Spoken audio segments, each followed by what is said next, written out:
Bill आलंय, बिलावर दोन्ही बाजूंना चर्चा होतील आणि चर्चेनंतर ते बिल पास होतं करायचं का नाही करायचं हे सरकार ठरविल.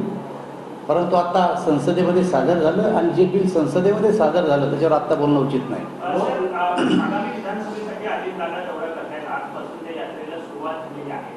त्या यात्रेचा पॅटर्न जो आहे तो गुलाबी रंगात मध्ये त्यांनी ठेवलेला पाहायला मिळते, त्यामुळे गुलाबी वातावरण दादांच्या मागे पाहायला मिळते.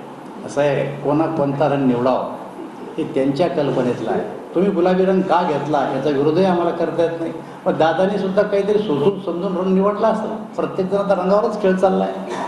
लोकसभा निवडणुकीमध्ये जर मराठा आरक्षणाचा फॅक्टर असल्याचं महत्त्वाचं ठरला. विधानसभा निवडणुका तोंडावरती आहेत, मात्र उद्धव ठाकरे यांनी आरक्षणासंदर्भातला जो काही निर्णय आहे तो राज्य सरकार घेऊ शकत नाही, संसदेतच होऊ शकतो असं म्हणत केंद्र सरकारवरती जबाबदारी टाकलेली आहे आणि त्यामुळे लवकर निर्णय घ्या, अन्यथा बांगलादेश. भारतीय जनता पक्षाला मराठा आंदोलनाचा फटका बसला हे म्हणणं आम्हाला पसंत नाही आहे.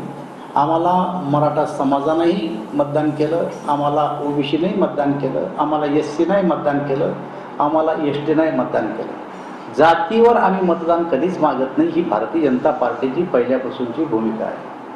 पण आत्ता तुम्ही जे म्हणता की केंद्राने हा निर्णय करावा, आत्तापर्यंत तुम्ही असं म्हणत होते की महाराष्ट्र सरकार निर्णय करावा आणि तुम्ही आमच्याबरोबर आत्ता 2019च्या अगोदर सरकारमध्ये होते, तेव्हा सरकारनं जेव्हा निर्णय केला तेव्हा तुम्ही आमच्या सत्तेत सहभागी होते. खरं तर तुमच्या सरकारमधल्या